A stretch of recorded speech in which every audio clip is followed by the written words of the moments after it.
Hey everyone, I'm Alicia Toot. And I'm Tori Kravitz. Welcome to She's with the band.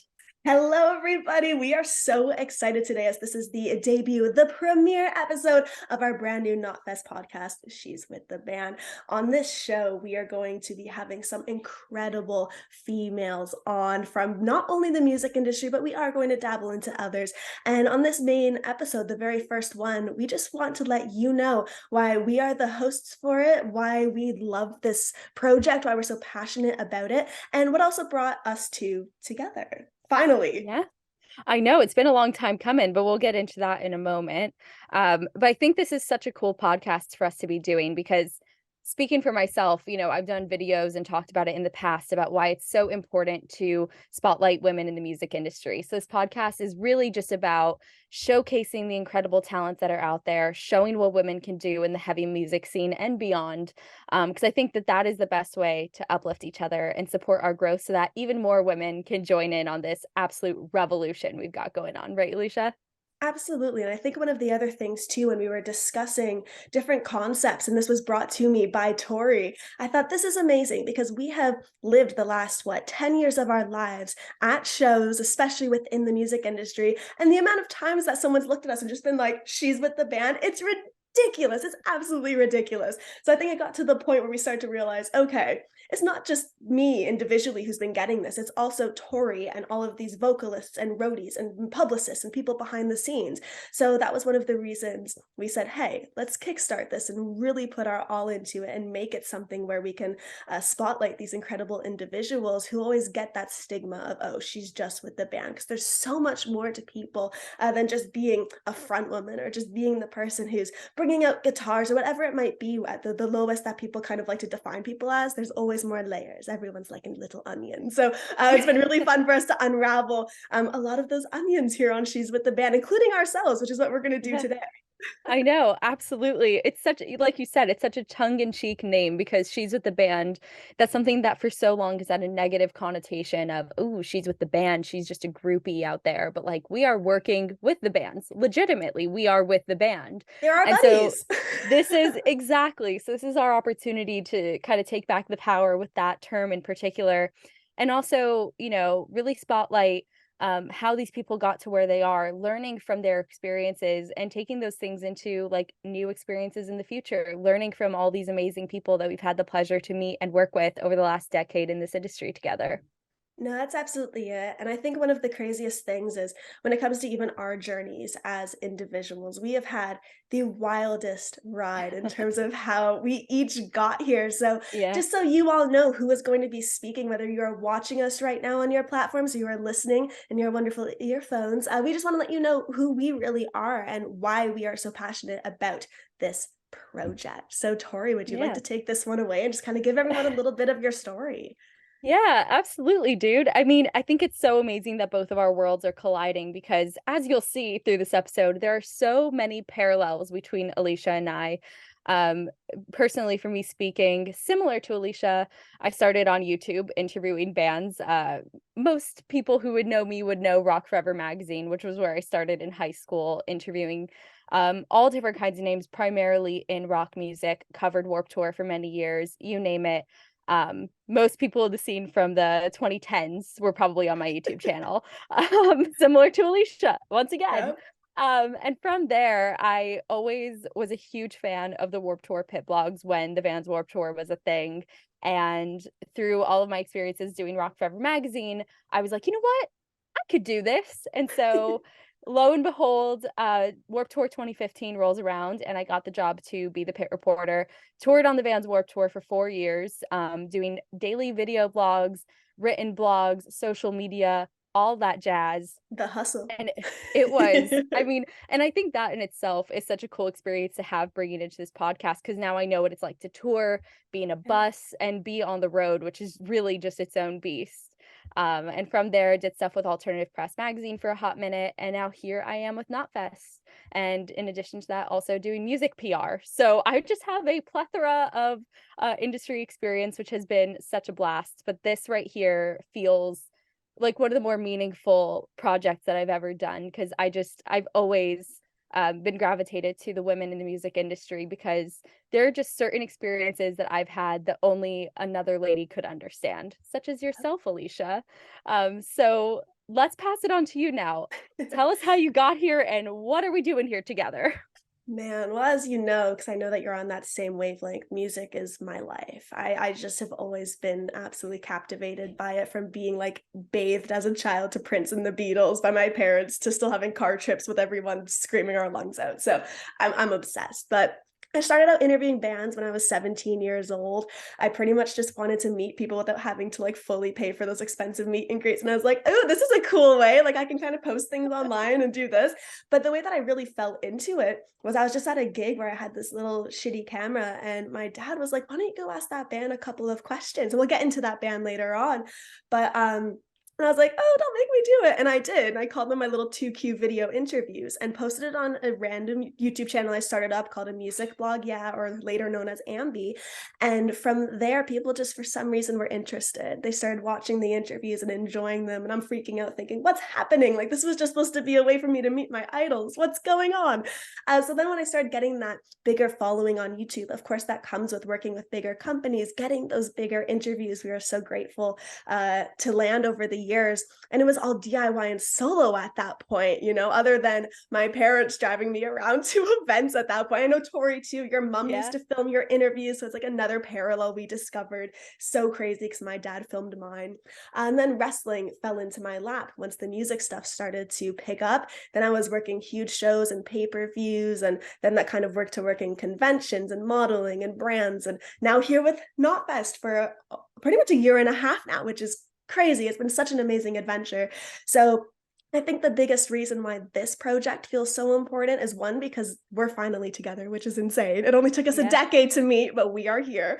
And then just Yes. shining, like I said, that love and the empowerment and just the ability of watching someone on stage or doing their thing where you just know it's like clockwork for them, you know. It's like riding a bicycle. They're just about to do it. It's in their blood. I've always admired that about people, and now we get to have them on this show and understand, why do they do it, why are they so good at it, and where's that love come from. And you kind of mentioned something there that really stuck with me, is you've only experienced stuff you know other females will understand. I am so with you on that. I know once we get into our big segment here on the show later on, folks, we are going to make your jaws drop, but we will get there. Yes, yeah, and it's so cool what you said too, like, we both started super DIY simply because we loved music, like, both of us, when we were in high school, just loved going to shows and meeting our favorite artists, which was totally the case for me too, and it was always, I mean, to this day, meeting an artist that I love, there's a bit of a rush involved in that, and it's super cool that we did this on our own. We grew our channels on our own with our parents, supporting us at these shows, your dad and my mom. So shout out to them. Shout out to Wouldn't dope be here without parents. them. So yeah, Quite I mean, literally.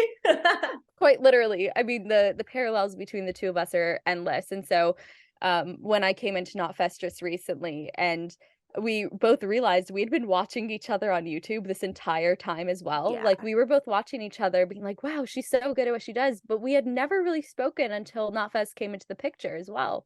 Yeah, and it's one of those things where for a lot of people listening or watching right now, when you are an interviewer, you usually will read or watch other interviewers just to get your research and understand bands more. And Tori was one of those people where I'm like, okay, I already know that she's interviewed this band, so let me just go onto her channel and see what she asked them. Then I take little notes from that interview and make my own questions from it.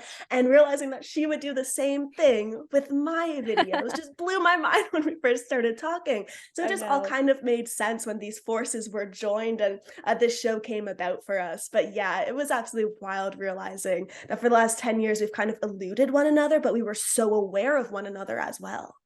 Absolutely. And so finally, the worlds collide. Here Yes. we are.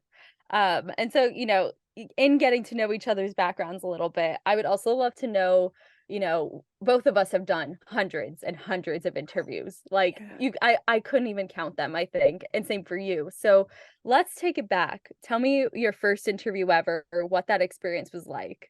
It was terrifying, dude. It was so scary. And what's funny to me is a lot of people think, oh, you just show up and talk. Like being an interviewer is the easiest thing ever. And they don't understand the hours of prep that goes into it, yet alone like the little things like just traveling to the show, being up crazy late, the work hours. But on top of that, you have to be an amazing listener, keep eye contact, remember your questions, don't mix up research on a band with another band if you're interviewing 10 in one day, which I know we've both done before. So there's a lot of stuff you have to focus on, all while being personable and having fun, keeping it light, and delivering on what the publicists want, you know? So it's a lot to think about, all within the Yeah. span of a second, all at the same time. So when I was thrown into that first interview, I was shitting myself. I was so scared, dude. It was a band called Bombay Bicycle Club, one of my favorite bands of all time. And back then we did not know one another. And now I've interviewed them like 4 or 5 times, you know? But I was at their gig with my sister and my dad. My sister had some artwork she drew of the vocalist Jack Stedman.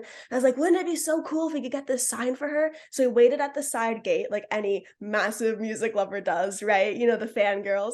And so we're there, they come out, they sign the artwork, and then my dad's like, why don't you ask them a couple of questions, you know, just even if it's for you? And I was like, what are you talking about, Dad? And so I was kind of like thrown into it. Asked them the 2 questions. They were the dumbest questions ever, which if you want to see it on my channel, go ahead. But they were so silly, no research. I was just like, what am I doing? But then that interview, people started to watch and like and enjoy. And I'm like, what? I wasn't even good. What's happening? But it really felt like, okay, maybe I can turn this into something, because I just loved the idea of it, not necessarily what I did in that moment.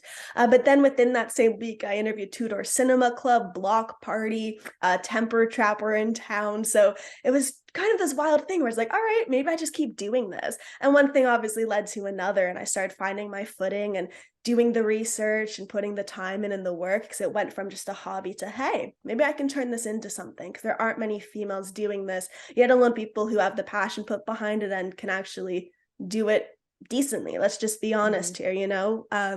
So yeah, that to me was just amazing. And we laugh about that interview now, you know, they laugh about it, but now we've come so far, both of us. And that's kind of the beauty of it all. You have that stuff on our YouTube channels forever. It's going to live forever, Tori, which is terrifying, but really cool Oh, at the same time. It's like a little time capsule of our lives, but online, you know? But yeah, oh no, my side bangs are gonna live forever on the internet, folks. lucky It's a shame. you. Oh, same with my stupid scene bangs and stuff. Oh, it's all out there. Oh yeah, So same. silly. How about Doesn't take long you? to find. First of all, I just want to just say real quick that it's so cool what you said, that like having a different perspective as an interviewer, just being a young girl who just loves the music, because I think to this day that's something I stand by. But when I was, especially those first few interviews, I was like, I am a fan of these bands, so I know what they like, what fans want to know about them. Like you just Yes. come at it with a totally different angle. So I just wanted to say I love that you said that. Oh, Um, but my first interview ever, it wasn't actually for Rock Forever magazine. At the time, I had a friend who had her own music blog, and she wanted me to interview this band. Just she was like, "Oh, I just need somebody to do it. Will you do it?" And I was like, "I have no clue what I'm doing, but like I really want to meet them, so sure." It was a band called the Downtown Fiction, which I don't okay. know that they're still going, but my lord, did I used to comment on their MySpace page a lot. I used Oh, to love MySpace, them. right? This was MySpace era, guys.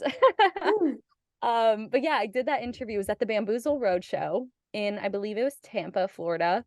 And I remember I walked up with my questions, probably asked them, how'd you come up with the band name? Everyone's favorite question. oh yeah, we call them wiki questions, right? Yes, yes. And I remember my hands were shaking so badly I couldn't even read my paper with my questions. I had to put them Oh, on my dude. lap because I was so nervous. But it was such a rush when I got out of there, and I was like, holy crap, like I was in their green room. I got to just sit and talk to them. I had the opportunity to ask them anything I wanted. That was really special. And so after that, I was like, if my friend could do it, I could probably do it. And that's what led me to start Rock Forever. And initially it was just a written blog, and then there were a few interviews on there. I ended up interviewing All Star Weekend like 4 times, and Never Shout Never and Big Time Yes. Rush. Those were like some of the first few on the new channel, Rock Forever magazine. And similar to you, it's just one of those things where once you realize you can do it and it's totally feasible, you just keep going, find your momentum, start posting once a week. And I think both of us had a similar mentality of request any interviews you can as a beginner, because the worst thing that could happen is they tell you no. So I was out there 14 years old requesting Deftones interviews, you Dude, know? Me Because why too. And not? then one day you land it and then your mind's blown thinking, holy shit, like that young girl never thought that this would happen. But now you're Yeah. sitting here with this person and it's mind blowing. It really is when that hits. So I completely relate to you. I was requesting everybody and anybody that I loved because that was kind of how I would figure out who I wanted. If I loved them, throw them on the website, you know? So yeah, I relate to that way more than you understand.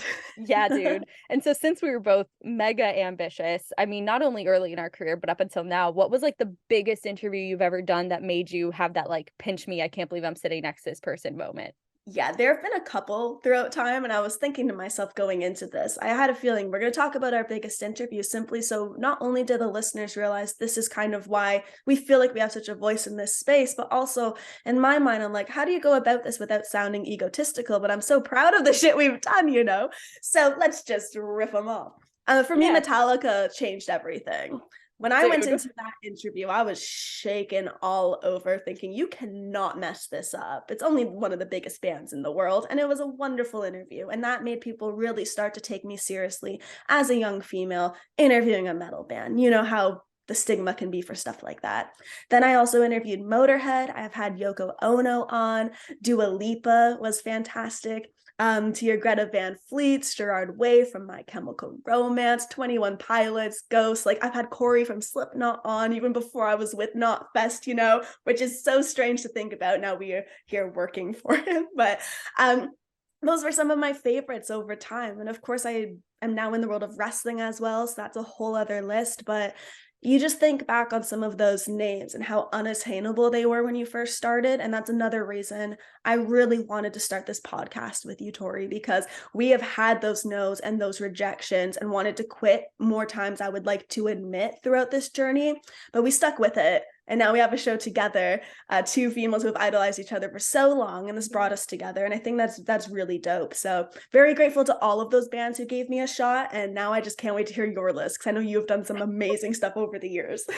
Yes, well, I can't top Metallica, the biggest rock band probably in all of eternity, but I will do my best. Oh, you will shine on this. I cannot wait. I mean, at this rate, I think you're the biggest interview I've ever done right now Oh, after stop. hearing that list. Silly. But there are definitely a few that stand out to me. And I think what was really cool with Rock Forever as well is I always kept my ear pretty close to the ground as far as like what was up and coming and kind of getting the inkling of let me request this before it absolutely blows up. So there were a couple of those for me. I mean, Ariana Grande is probably the one where I'm like, Are I you can't believe that joking? happened. You're like, I Yeah. can't top that. Ariana Grande. Yeah, okay, girl. Yeah. Humble brag. That's amazing, dude. That's so cool. I mean, that was a really cool moment. She was still on Nickelodeon at the time, and I remember she was performing like in a conference hall in the Disney property because I am from Orlando, and I was hearing her sound check, and I was like, "This woman's pipes are absolutely out of control. The way she can sing, it was outrageous." So that was like a really cool moment to get to meet her, and it wasn't long after that she just blew up as like one of the biggest pop stars of the modern era. And then I think there were a few with Rock Forever that just ended up being big in terms of being very Tumblr meme worthy moments back in the Yeah. day. I had an interview with Black Veil Brides that was in the back of a Hot Topic hallway that just I couldn't escape it. And it was funny as well because Andy was I didn't realize what a cheeky sense of humor he had, but he is so sarcastic and so funny and just absolutely ripped me to shreds, but it was hilarious. So that did pretty well on Tumblr, as well as like Pierce the Veil Warp Tour Of 2012 when course. that was like peak Collide with the Sky era, Vix holding a puppy in the interview. You could imagine that that just did very well. Of course.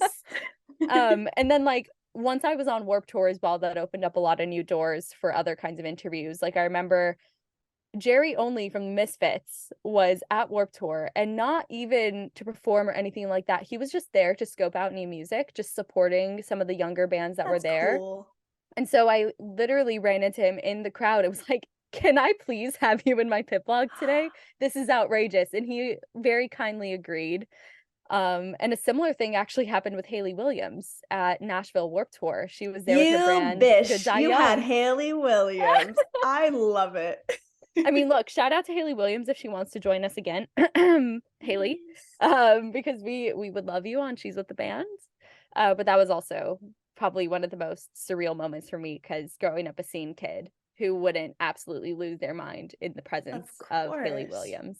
So Dude, yeah, that's amazing. She's one that has escaped me for forever, and I just remember having like, being in class and just copying that Riot cover, all like, doodling it all over my books, and now I'm using her hair dye, like, I think she's incredible, and she's an amazing figure who has inspired us for so long, so yes, I second absolutely. that. Haley, come on our And show. And I will say too, obviously we haven't launched any interviews yet, but they're coming very soon. And so many of my dream interviews that I didn't get previously in my career are already happening with this podcast. Like dream come true, people I've always wanted to talk to. So maybe, a year or two down the line, our answers to this biggest interviews may change. Who's to It say? might. That's so true, and that's kind of the coolest part. I remember always thinking, "This is my peak. This is the biggest band I'll ever get," and then it just keeps going, and it's really fun to see. But something else you mentioned there with Ariana Grande is you just heard that voice, and you were like, "Okay, I think that she's going to blow up," and it wasn't based on numbers. It wasn't based on socials or appearance or anything, and that's one of my favorite things in this business because I always call it like the Dua Lipa effect because when I had her on, it was when Blow Your Mind was playing on radio, but she hadn't won any Brit Awards or any of the accolades quite yet. And I just remember being like, she's amazing. What a powerhouse of a vocalist. So very similar to your story. And so when it was pitched to me by Warner, I was like, okay, let's rock and roll. And we were one of 3 interviews, I think, that day doing stuff. And I say we because my dad came along. And it was so fun, and she was lovely, and the next thing you know, it's, like, one of the most watched things, not only that she's done, but for my channel, and it changed everything. People take you more seriously, so, yeah, take your chances, people, if you are starting up because it leads to some cool stuff. Yeah, 100%. And it's like always keep your ear out for the new music, who's up and coming, and just who's talented that you like. Who Yeah, knows? You never know. I mean, Imagine never Dragons know. was another one of those for me too, where I was like, they were opening for Falling in Reverse when I interviewed them, you Think know? about that. Think about Wow. that for a moment. So you just never know who's going where. You really don't. We mentioned a lot of names there. We're even thinking back right now, and I know people could see or you might even be able to hear. I'm like, oh, no way, I'm gasping. My jaw has dropped. So that leads us to the reoccurring segment that will be on every single episode of She's with the Band. It's our jaw dropping segment where we ask every single guest, including ourselves today, these same 4 questions because we find that these are such insightful and important questions to as we said earlier, kind of take those layers and peel them back. So, Tori, I would love to know for you when it comes to our first one, what is the most jaw dropping experience you have ever had at a show? Oh man. Similar to the number of interviews I've done, the number of shows I've been to is tenfold that. So it is hard to narrow it down. I think for me, it's not necessarily one specific experience, but it is a regularly occurring experience that just every time I'm just like, what? And for me, when I was working on Warped Tour is a great example where I had an all access. I was literally with the production crew on that tour working for them. And constantly at the venues, I would be running backstage for something with work or running into the photo pit to photograph or film a band. And the amount of times that I, having the same credentials as all the men on the tour, get stopped and triple checked by 10 security guards. What are you doing here? You're not supposed to be back here. Just actually does make my jaw drop. And I think that in itself, just to transition, is like exactly why we're doing this podcast, because even though women are still absolutely kicking butt in the scene right now, moments like that are also still happening all the Yeah. time where it's like, oh, what is your credential? Why do you have an all access pass? What are you doing here? Or maybe you just don't look like all the guys that are on the crew. And until that second guessing in venues and amongst the industry stops, I have to keep speaking up for why we do what we do and how great we all are and how qualified we all are to be here. So that is my 2 cents on that. But what about Wow. you, Alicia? Man, so I kind of first before I go into mine, because that one I don't want to even call it like more of a negative, but it is in a way. Like it sucks knowing that and experiencing that. It's something that we really do need to try to work on and just embrace the fact that yeah, badass chicks are gonna be backstage, they're gonna be in the green rooms, they're gonna be in the pit, they're gonna be in the crowd singing their lungs out. So just fuck off if you think that they shouldn't be, you know? Yeah. That is what we are here to represent. But for you, I'd love to hear like a positive one as well. Yeah. Something when you were at a show and you realize, man, this is so dope. Like I love what I get to do. And then Oh, dude. I'll go into mine after. Oh, I appreciate that you asked for a chipper one as well, because I do have that. I felt like for me, it was just like that to, even though it's a bit negative, is just one that stood out to me that I was like, I have to Oh speak no, up it's about this. so important. I'm so glad you brought it up. I have a negative one Totally. too, so I'm with you. So we'll just do the yin and the yang with both of our answers then, if you would Always. like. Hey. Oh, would you look at that? Oh man. But for me, I guess a more positive one, one of my favorite bands, I literally have a Let Live tattoo on my leg. And, now Jason Alon Butler is the frontman of Fever 333. But this memory more so comes from when he was fronting Let Live. They were playing a very small club that doesn't even exist in Orlando anymore. But it was pretty notorious for being a dingy club, just reeked of cigarettes. It was just a little dark, but you kind of love that about a venue sometimes. Like Yeah. it's a different vibe, right? And on the sides of the stage, there were these big red curtains that were just always hanging, draped along the stage. And I remember Jason just being the kind of front man that he is. He's all over the place, jumping, climbing, God knows what, the entire set. He grabbed onto the curtains and started swinging on them. And Oh no. Oh a no. mysterious liquid started dripping from the curtains onto him and the crowd. Ew. And to this day, I don't know what it was, but I just remember watching this from the back of the venue being like, I am so glad I'm not in the front row. But That's Jason's disgusting always and hilarious. he's always been that guy. Like even the next time I saw him, he jumped into a river outside of Warped Tour and the entire crowd jumped in with him. I think Yes. consistently Jason provides me with the jaw-dropping moments whenever I see him play. That's incredible. What a story. I know you also saw Placebo too, who's one of your all-time favorites. So for Yeah. you, that must have just been really cool. Like another Yeah. wow, I'm here It was moment. literally not even a month ago. My boyfriend and I flew to Paris and went and saw Placebo headline a huge arena over there, sold out. And yeah, jaw dropped as well. Many a jaw dropping moment. Many, many. Well, now I will segue into mine. Yeah, let's hear it, Alicia. Okay, so I have two that were positive that I just will never forget. I was flown out by a company called Rockfest to attend their festival in Finland to do social media marketing and kind of like manage their socials all weekend long. The event had Kiss headlining, one of my favorites of all time. Then Dream Theater, Def Leppard, and Slipknot. So pretty stacked show. So my ass flies all the way over to Finland, a dream in itself. Amazing job. And then the people who are running it know how much I love Kiss. They're like, hey, we might be able to sneak you in to the Kiss meet and greet, but I have to ask their manager. So the next day comes along, the day I'm supposed to meet Kiss. I'm in my Kiss t-shirt, ready to rock and roll. I'm that girl who has no shame wearing a band t-shirt, by the way, to the concert. I think it's great. And then the morning they come up to me, they're like, we have some bad news. They said no. And my heart breaks. And then a second later, they're like, joking, you're meeting Kiss. And then I'm out. So I got to meet them. They were all amazing. I got a photograph, and then 2 hours later, I got to see them in a foreign country for the first time, and it just was one of the most amazing experiences ever. It was still daytime because of the way the sun sets there. The fireworks were going up. It was absolutely magical. And it's moments like that where you think, man, my job brought me here. This is crazy. And then That another is amazing incredible.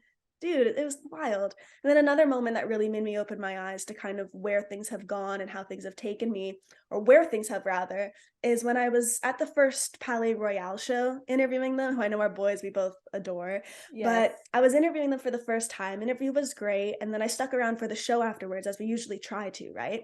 And so I'm there rocking out, taking photos from the crowd. And then I kept getting taps on my shoulders. And I'm like looking around, and it was all these girls who just wanted to say hi and meet me because they had watched my other interviews with Your Pierce the Veils and Black Veil Brides and Crown the Empires, you know? And it just really opened my eyes that night. This is where my work has come. So these people even caring at all to want to say hi and take pictures, that was really a very touching moment. I remember going home and sending out a post about it because it really just blew me away. So yeah, that for me Yeah. was a crazy moment. So those are my positives that come to mind. Yeah. Um, but the negative, oh man, I was at a Twisted show, and I love me some Twisted, okay? Bloop Like, bloop.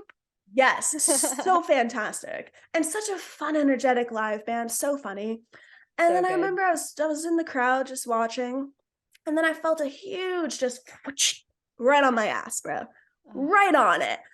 And mind you, like, I've never experienced something like that. Like, I've got the comments, the whistles, the like grazes, never just upright. And I turn around and this mofo is just staring at me laughing. And I could tell from his reaction it was him.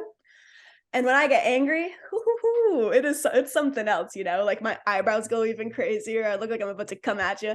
And I looked at him with the death stare he must have never seen before, and he went from like to just like scared. And he was probably like a 40-year-old man at the time. I was what, maybe 22. So yeah, that really threw me, and it was jaw dropping, not in a good sense like the last two, but in a sense where it's like this is still something people think is all right, you know, yeah. just a tap just another random ass. It's crazy to me. So that's something I'll never forget. Not for obviously the best of reasons, but another reason I'm glad we are here now to say yes, this does happen, and it is not okay. Everyone, it is not Yes. okay. So Keep your yeah, hands that's to yourselves. please do. I don't want it. No one does. So don't do it. 100%. Yeah, Yeah. I just it's hard to believe because sometimes I'm just so hopeful for how things are going in the industry because things have improved for sure, from when we started to now, but that still exists. The kind of comments we may receive that are really inappropriate still exist. Yeah. And it's important to be like, "Hey, it is not okay. We see it and no more. We're not tolerating it." So yeah, thanks for sharing, Alicia. I know that's a tough one. And No, unfortunately, we've all been there. we have Same. all no, we've all been there, and that's the reason I'm also happy I'm hosting with you, because I know we're very blunt and forward people, and if anyone's going to shine some light on it and just tell it how it is, it's you and I, my friend. So, Oh, um, absolutely. from one jaw-dropping question to another, what would you say was the most jaw-dropping misstep that happened earlier in your career, and what did you learn from it? Haha. So it's funny you mentioned Crown the Empire about a second ago because Okay. Andy from Crown the Empire will never let me live down this misstep from my career. Oh, I okay. actually, it's funny because earlier this year I ran into him, and this misstep that I'm about to speak of probably happened about 10 years ago. And Wow. I cannot run into Andy without him being like, "Hey, remember that one time?" So what had happened was I was there recording an interview. I think it was Crown the Empire's first headline tour when the Fallout had first come out, just to put a Okay. time frame around it. And I had an interview set up with him. I was super excited about it, of course, because they're fantastic. And we did the whole interview and it went great, or so I thought. Oh, And then no. I go to play it back and there's no audio. Oh, that's our worst nightmare, dude. It Oh, is no. it is every interviewer's worst nightmare. And unfortunately, a misstep many of us learned the hard way. Yeah. And so I text the tour manager right away and I said, "Hey, dude, I am so sorry to do this. Our interview just doesn't have any audio. Can I borrow 10 minutes of Andy's time just so we can re record this? If not, I understand, just want to put it out there." Right. And he was gracious enough to return to re record the interview, fully Amazing. understood. It's a little hard though, because like you're saying, when you do an interview, the whole point is to be conversational and natural. So now having to go through it all over again, we're just like, Yeah. let's act like we never heard these questions. And I've never heard your response, buddy. And I have no clue what you're gonna say. Oh, And so we start recording for, the second time, and we maybe get three questions in, and I'm like, the audio's not recording again.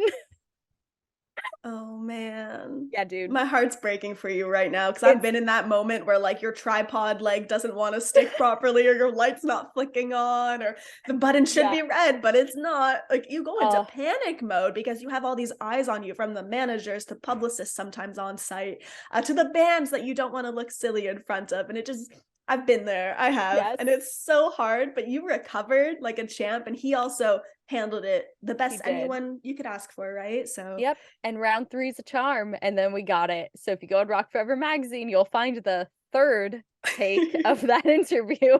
now, when you filmed the third one, did you even preface it at the start like, "Hey guys, we got a story"? No? I was so mortified. It was still fairly early on in my interviewing career, and I was just so Yeah. mortified about it.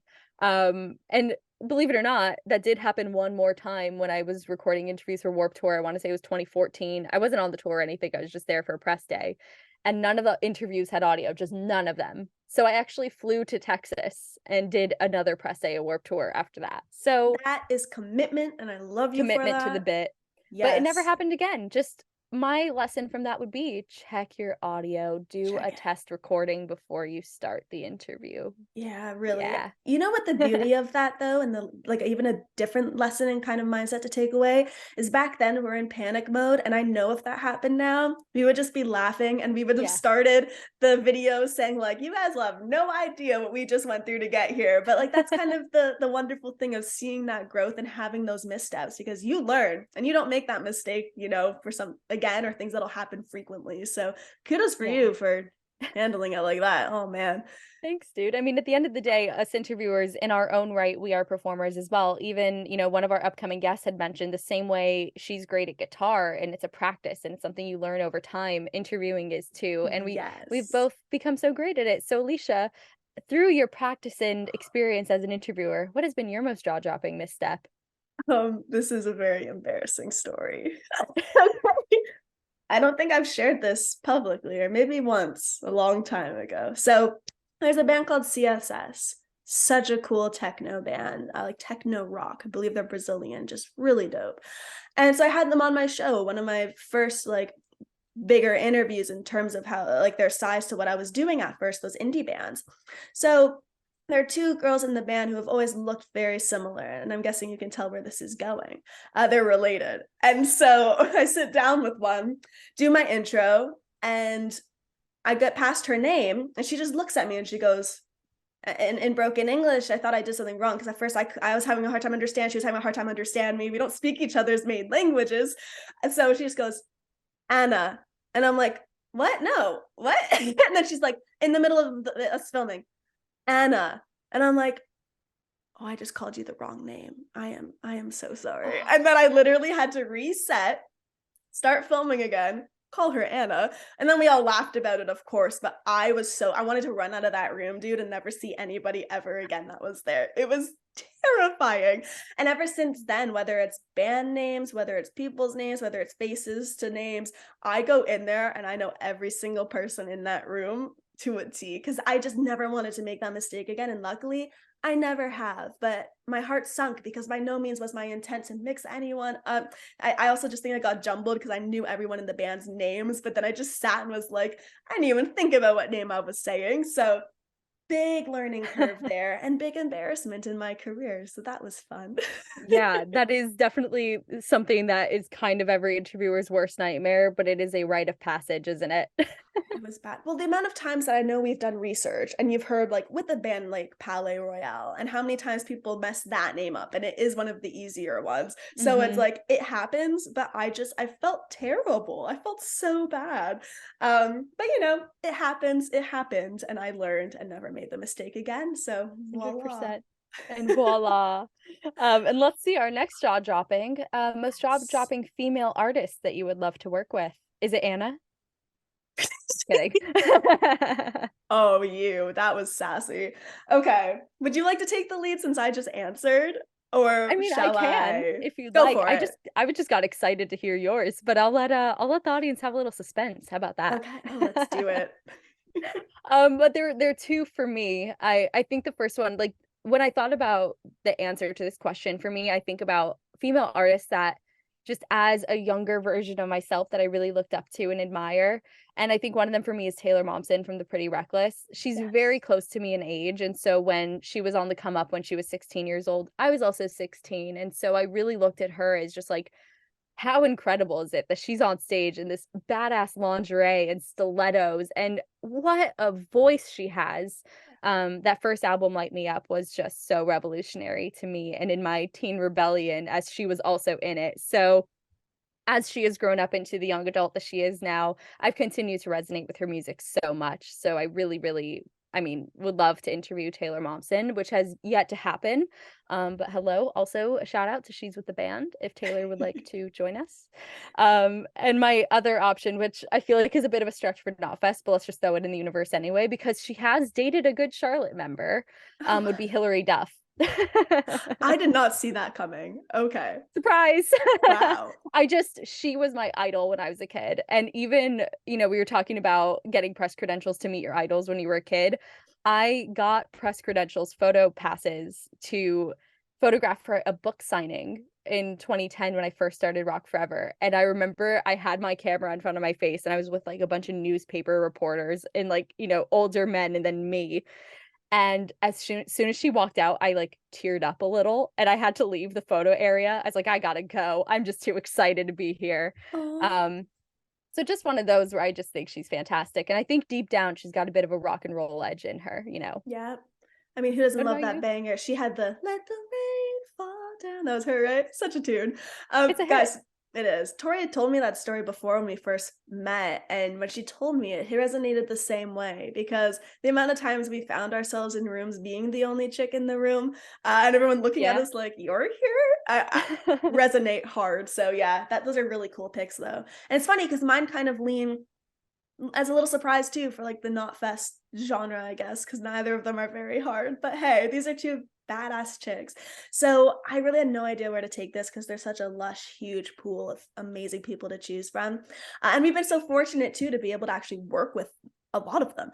But this is Yeah. someone I would lose my shit if I ever got to work with them. The first one would have to be Sheryl Crow, like one of the greatest Ooh. songwriters, most pure and vulnerable yet emotional voices, and such a great lyricist and storyteller. Like she has one of those voices and just the charisma through her songs where like it feels like you're being wrapped in a warm blanket. I don't know. It's so cheesy but true. And I've been listening to her since I was a kid. So there are moments I directly tie to her music. Like I remember family road trips where we'd all be singing songs together. Like if it makes you happy, just like belting out that final middle eight. But then also now, like even till this day, she helps me. My grandfather passed away recently. And she has a song called Safe and Sound, which has the line, "There's beauty in release, there's no one left to please but you and me." And it just made me feel at peace with him leaving the world because there's that beauty in release and leaving and knowing he's okay. So I just love her, and I'm so grateful for how music can like just help us through horrible times. It's beautiful. So now picking it back up from sadness to another diva. The other name I want to mention isn't female, but is a female icon. I am a huge RuPaul fan, and watching. Yes, when we meet up, we are binge watching a season together. Whatever Let's hotel room, go. whatever random city, we are RuPauling it. But love Drag Race, and he has seriously helped me with my confidence, hosting, performing. There's this effortless when he's in the spotlight. There's no bullshit when he speaks to people.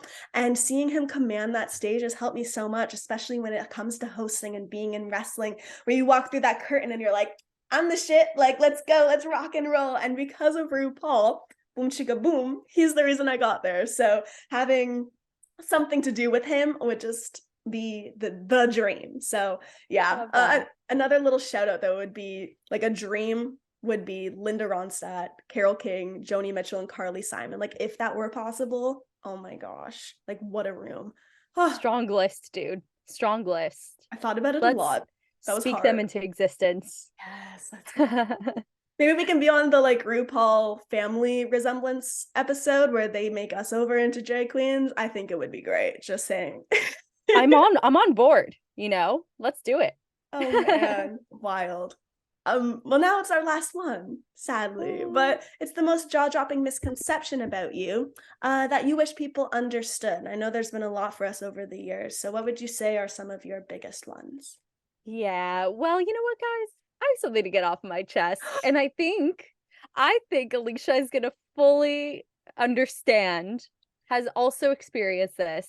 Spill And the it's tea. something I just have not, until this moment, had an opportunity to just let's clear the air.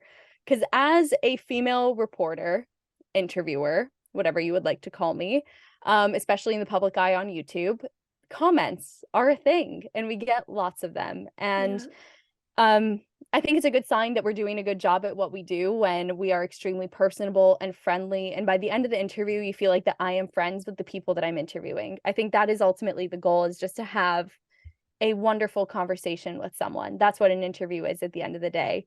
But with having such great rapport, I seem to receive the comments a lot. Oh wow, she's being so friendly. Bet she went to the bus after that interview. But she's on the bandwagon.